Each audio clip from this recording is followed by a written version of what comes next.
Iya, shalom. Bapak, Ibu, suami istri yang dikasihi Tuhan, merdeka. Pada episode kali ini, kita akan belajar sesuai dengan tema tentang kemerdekaan, yaitu rumah tangga yang merdeka. Nah, merdeka dari apa? Hari ini kita akan belajar tentang merdeka dari spiral sahiji. Nah, tentu kita akan memperdalam di dalam kesempatan-kesempatan mengadakan honeymoon yang kedua.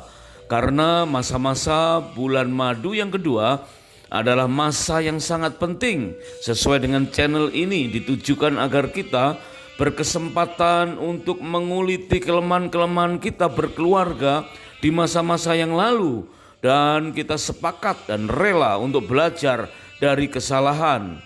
Tentu suami istri perlu saling rendah hati dan banyak berbincang berduaan saja bersama pasangan untuk memperdalam apa itu makna kemerdekaan dan memahami bagaimana atau seperti apa bahaya dari spiral sahiji.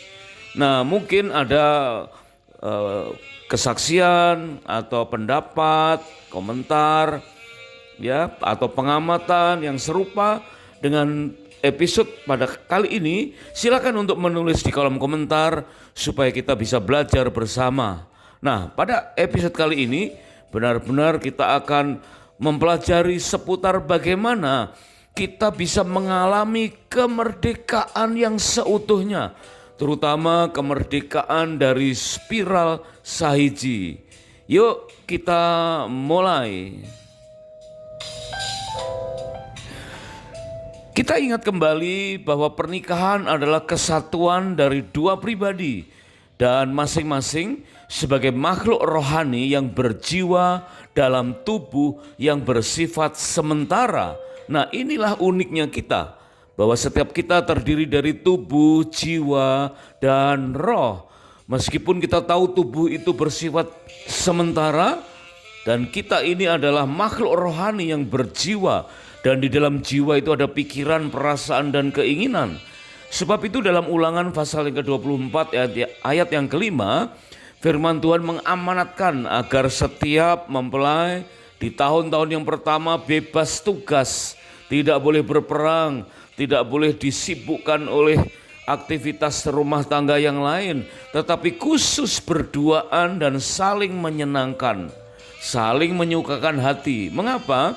Karena kita akan menghidupi suatu kemerdekaan yang seutuhnya, di mana negara kita, Indonesia, di tahun 2025 telah mengalami kemerdekaan secara politis selama 80 tahun.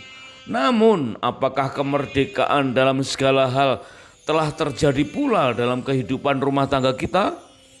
Sedangkan firman Tuhan berkata bahwa jika kita mengetahui kebenaran, maka kebenaran itu akan memerdekakan kita dan kita akan benar-benar merdeka. Sebab roh yang memberi hidup telah memerdekakan kita dalam Kristus dari hukum dosa dan hukum maut. Supaya kita sungguh-sungguh merdeka, Kristus telah memerdekakan kita.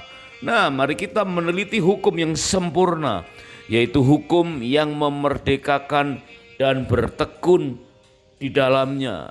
Itulah yang tertulis dalam Yohanes pasal yang ke-8 ayat yang ke-32 dan 36, Roma pasal yang ke-8 ayat yang kedua, Galatia 5 ayat 1 dan Yakobus 1 ayat 25 dan Yakobus pasal yang kedua ayat yang ke-12.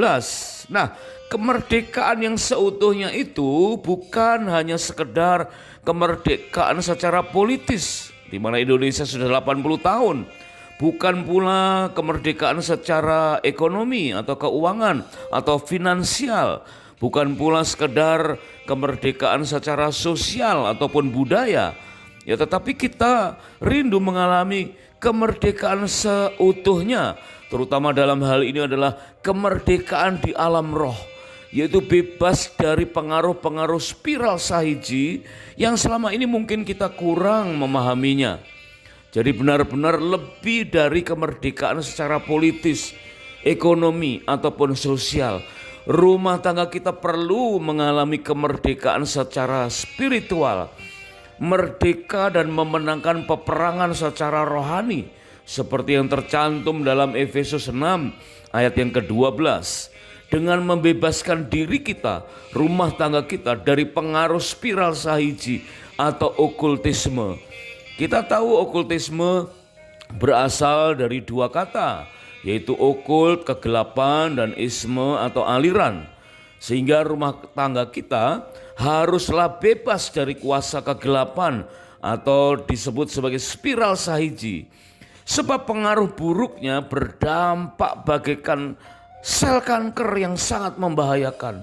Meskipun sel kanker itu awal mulanya hanya satu sel atau sahiji, namun sanggup menembus otot-otot rohani kita, sebab bagaikan spiral yang berputar-putar, membesar dan dapat merusak dan melumpuhkan kerohanian kita. Nah, apakah spiral sahiji itu dan bagaimana kita bisa mewaspadai adanya spiral sahiji dalam kehidupan rumah tangga kita? Mari kita perdalam satu persatu, yaitu spiral sahiji yang pertama adalah atau spiritisme. Apa saja seputar spirit yang bukan roh Tuhan, yaitu arwah dan roh-roh jahat. Misalnya saja mengundang arwah, atau bahkan berbicara, atau bertanya, atau berkompromi dengan arwah dari orang yang sudah mati, atau kita kenal sebagai sinkretisme.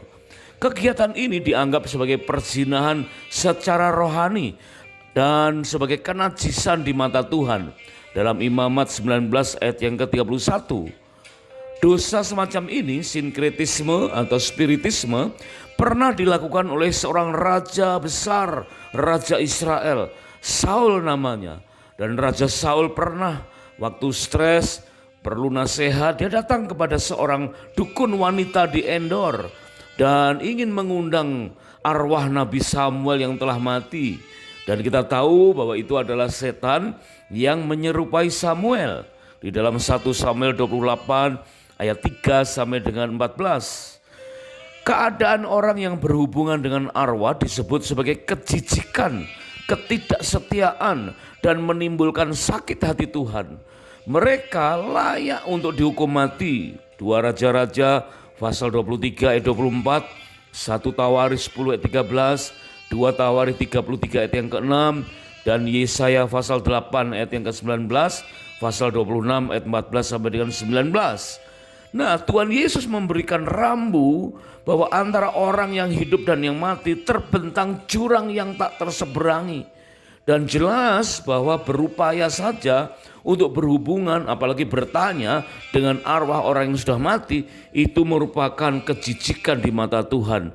Sungguh-sungguh ini sesuatu yang perlu dan sangat kita hindari, meskipun kadang-kadang kita tidak sadar atau mungkin kita tidak paham tentang hal seperti itu.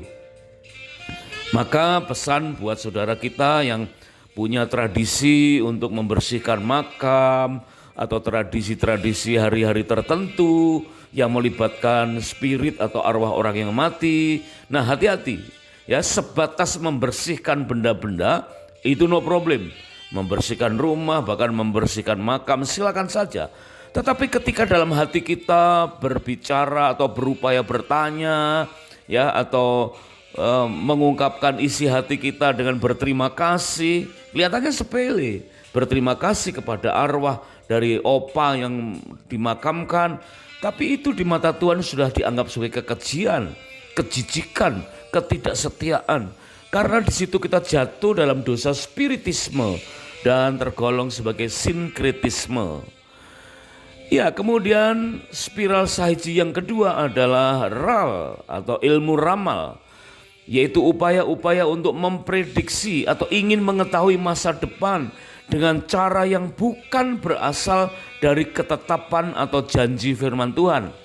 Misalnya saja mempercayai bahwa nasib atau masa depan bisa bergantung dengan apa yang dikatakan para peramal, apa kata bintang, atau berdasarkan sio, tanggal lahir, weton, ya, dan bukan lagi pada apa kata Tuhan.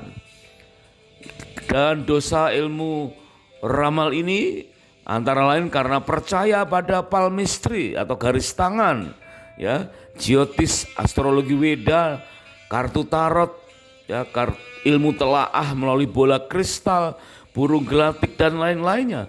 Dan kesemuanya itu dilarang oleh Tuhan, tercantum dalam Imamat pasal 19 ayat yang ke-26, Ulangan pasal 4 ayat 19 dan Ulangan 17 ayat 2 sampai ayat yang ke-7. Nah, seringkali ilmu ramal ini menyesatkan kita karena kadang-kadang kita tanpa sadar, tanpa sengaja, dan kadang-kadang ya seolah-olah sebagai guyonan saja, bercanda ya. Tetapi itu sudah menyakiti hati Tuhan. Ada beberapa tayangan-tayangan yang menunjukkan bahwa ketinggian atau panjangnya jari itu menentukan apakah seseorang itu tegas, apakah orang itu sombong, ataukah setia. Nah, coba perhatikan ya, bahwa orang tegas, sombong, setia itu kan tergantung dari buah roh, ya, pergumulan dengan Tuhan, bukan dari panjangnya jari. Ya, dari tangan kita tidak menentukan karakter kita. Karakter kita ditentukan bagaimana kita bergaul dengan Tuhan dan menghasilkan buah roh dalam diri kita. Atau juga ada yang memprediksi seolah-olah bentuk panjang jari kaki kita itu menunjukkan ada istilah-istilah tawaming, umumnya berpoligami, ya, lauliming, nasibnya harus kerja keras, siang fuming itu bentuk jari kaki tertentu yang dikatakan hidupnya menikmati berkah, atau fukuiming, makmur dan punya jabatan. Wah, ini sangat-sangat menjerumuskan bahwa keadaan seseorang, ya, karakternya, berkatnya, jabatannya tidak bergantung dengan bentuk atau panjangnya jari kaki. Tetapi ada banyak orang yang mempercayainya dan itulah terjerumus kepada spiral sahiji yang kedua, yaitu ilmu ramal. Nah, pengertiannya adalah begini, meskipun ramalan itu bagus, kita pun harus tolak. Bukan saja ramalan yang buruk yang kita tolak. Seringkali kita ketakutan dan sedih waktu kita mendengar ada ramalan yang buruk terhadap diri kita. Dan kita berupaya untuk mematahkannya dalam nama Tuhan Yesus. Yes, pasti Tuhan sanggup mematahkan ramalan-ramalan yang buruk. Tetapi seringkali kita terpikat dengan ramalan yang baik, ramalan yang bagus, ramalan yang menyenangkan, ramalan yang bikin kita happy. Padahal itu adalah promosi dari okultisme, promosi dari kuasa kegelapan. Berarti ramalan yang jelek kita tolak dan ramalan yang bagus pun kita harus tolak dalam nama Tuhan Yesus, supaya kita mampu mengalami kemerdekaan yang sepenuhnya. Ya, berikutnya spiral sahiji yang ketiga adalah sa, yaitu ilmu rasa, yaitu seseorang yang sangat percaya pada insting atau naluri dan mengandalkan rasa atau perasaannya sendiri, bukan dari hati nurani yang rohani. Dan ilmu rasa ini membuat seseorang meyakini makna mimpi dengan mencocokkannya dengan buku-buku primbon dan tidak lagi bertanya pada Tuhan. Contohnya dalam Yudas pasal 1 ayat yang ke-8. Ciri-ciri ilmu rasa akan merasa lebih bergembira saat mendengar atau membaca tulisan dalam buku primbon tentang makna kedutan, yaitu otot mungkin mata yang bergetar-getar, ya, atau katal-katal yang ada di telapak tangan. Dikatakan, wah, mau bakal dapat duit. Kelihatannya bercanda ilmu rasa ini, tetapi itu menjerumuskan, ya. Ilmu rasa membuat perasaan menjadi tenang yang palsu, bergembira karena pede saat meminum air bunga 7 rupa, meminum air dari 7 sumur, atau mengoleskan air dari orang pintar. Bahkan ada yang minum darah manusia supaya punya rasa berani, tidak takut, tidak minder, dan merasa dirinya hebat.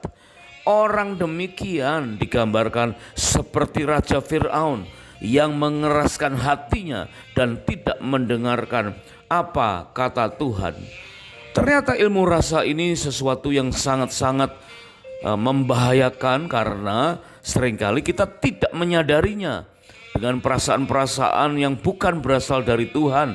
Contohnya saja, kita lakukan sesuatu ya keluar rumah dengan kaki kanan lebih dahulu di tanggal genap, ya keluar rumah dengan kaki kiri terlebih dahulu di tanggal ganjil, dan cara-cara yang lain yang kelihatannya ya seolah-olah bercanda, tetapi itu menjerumuskan. Di dalam Lukas pasal yang ke-8 ayat yang ke-28, ayat yang ke-24, ada satu kisah tentang Tuhan Yesus yang tidur di buritan sebuah perahu dan murid-muridnya ketakutan karena waktu itu ada badai yang besar. Maka ayat yang ke-24 firman Tuhan tertulis dalam Lukas pasal 8, maka datanglah murid-muridnya membangunkan dia. Katanya, "Guru, guru, kita binasa." Lalu Tuhan Yesus bangun, lalu menghardik angin dan air yang mengamuk itu. Nah, akhirnya angin dan air itu pun reda dan danau itu pun menjadi teduh. Dari kisah ini kita bisa belajar dua kata, dikatakan dan angin atau feng dan air atau sui itu pun reda dan danau itu menjadi teduh, bahkan lebih teduh dari sebelumnya. Artinya Tuhan Yesus sanggup menguasai atau menaklukkan angin, yaitu feng, dan air atau sui. Berarti feng shui yang kita kenal sebagai ilmu rasa, ya, yang seolah-olah kita akan tenang jika mengikuti nasihat feng shui, ya, itu ternyata ada di bawah otoritas Tuhan, ya. Jangan lagi kita jatuh dalam spiral sahiji yang ketiga, yaitu ilmu rasa, dengan cara mengikuti nasihat-nasihat seolah-olah kalau bentuk rumah dibuat seperti ini akan membawa kebahagiaan, kalau pintu ukurannya dirubah akan membawa kemujuran, kemakmuran, ya. Apabila pintu menghadap ke sono, ke sini dan lain sebagainya, termasuk catnya diganti dengan warna ini dan lain sebagainya, membuat perasaan kita seolah-olah jadi tenang. Itu adalah tipu daya dari spiral sahiji yang ketiga, yaitu ilmu rasa. Sebab itu berhati-hatilah. Kita harus yakin bahwa Lukas pasal yang ke-8 ayat yang ke-24 mengatakan Tuhan Yesus berkuasa atas feng shui, atas angin dan air, sehingga badai dan danau itu menjadi teduh, sehingga kita tidak perlu lagi mengikuti nasihat-nasihat selain dari firman Tuhan. Ya, kemudian spiral sahiji yang keempat adalah hi atau sihir, yaitu kegiatan memanipulasi roh melalui jiwa seseorang dengan tujuan tertentu demi kejahatan, sehingga orang lain melakukan sesuatu seperti yang diinginkan, bahkan di luar kesadaran orang tersebut. Ilmu sihir dikenal dengan sebutan hipnotis, di bawah kedok kepercayaan tertentu berupa white atau black magic, atau seorang pemantera yang termasuk sebagai kekejian bagi Tuhan dalam Ulangan 18 ayat 9 sampai dengan 14.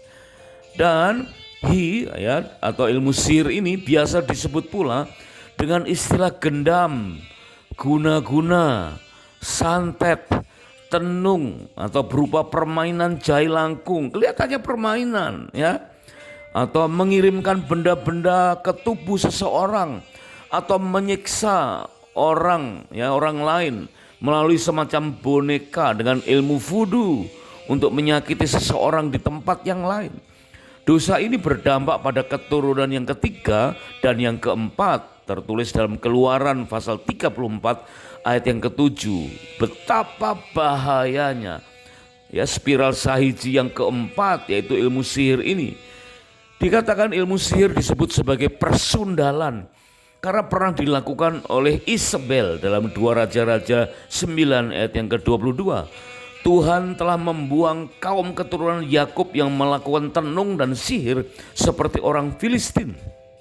Tertuang dalam Yesaya pasal 2 ayat yang ke-6, pasal 3 ayat 1 sampai dengan 3. Nah, bagi kita tidak perlu takut dengan sihir, ya. Memang kita tidak boleh terlibat aktivitas ilmu sihir, tetapi kita pun juga tidak perlu takut dengan tindakan sihir orang-orang lain terhadap kita, sebab ada ketetapan firman Tuhan, dikatakan tidak ada mantra yang mempan terhadap keturunan Yakub ataupun tenungan yang mempan terhadap Israel dalam Bilangan 23 ayat 23. Nah, di dalam pelayanan Paulus di dalam perjanjian yang baru, disebutkan tercatat pernah Paulus menghadapi permasalahan seputar ilmu sihir ini, tercatat dalam Kisah Para Rasul 8 ayat 9 sampai dengan Kisah Para Rasul 13 ayat yang ke-12. Nah, itulah betapa kita harus sensitif dengan hal-hal yang ada unsur kegiatan memanipulasi roh melalui jiwa seseorang dengan tujuan tertentu demi kejahatan. Kemudian yang kelima adalah spiral sahiji atau Ji, yaitu jimat. Nah, apa itu?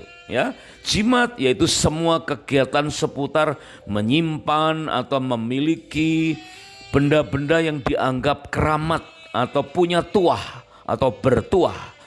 Misalnya saja keris, ya, keris kuno, tombak, bambu lanang, yaitu bambu yang tunasnya itu berhadap-hadapan.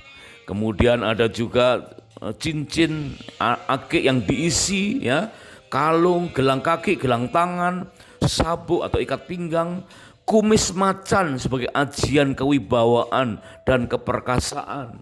Ada pula jimat ini berupa tanah kuburan atau sesuatu yang disembunyikan dalam almari atau dompet.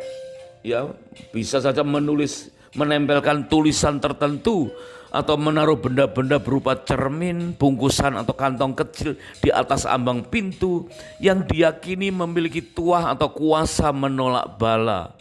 Perhatikan di dalam Yesaya 3 ayat 16 sampai dengan 22. Nah, ada pula jimat ini berupa menaruh batu ulekan, ya, ulekan yang kita biasa pakai untuk membuat sambal, ya. Batu ulekan ditaruh di tempat penyimpanan beras, katanya biar tidak dicuri oleh kuasa kegelapan, ya. Atau berupa susuk yang ditanam di beberapa bagian tubuh tertentu untuk aji pengasih supaya dikasihi orang lain atau sebagai ilmu kebal atau penarik rejeki. Bahkan, nah ini yang seringkali kadang-kadang mengherankan, yaitu ada pula kegiatan memberhalakan benda-benda yang berasal dari kegiatan kekristenan. Aduh, sangat disayangkan, ya.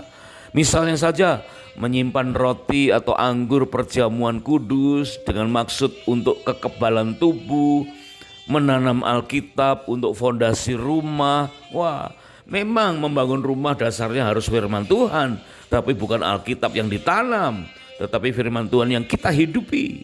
Ada pula mengagung-agungkan salib untuk tolak bala.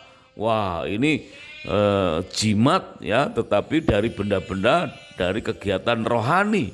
Sangat disayangkan jika ada orang Kristen yang masih meyakini hal-hal yang demikian. Nah, Bapak, Ibu, suami, istri yang dikasihi Tuhan, mungkin saatnya kita mulai menelisik, mulai melihat dengan jujur, ya, mengakui kemudian mengingat-ingat masa lalu kita. Memang prinsipnya adalah yang lalu biarlah berlalu, sesungguhnya yang baru sudah datang. Tetapi jika kita mendengar segmen ini dan kita teringat di masa yang lalu kita, mungkin kita tidak melakukannya, tapi kita lihat orang tua kita pernah melakukannya. Mari kita bereskan.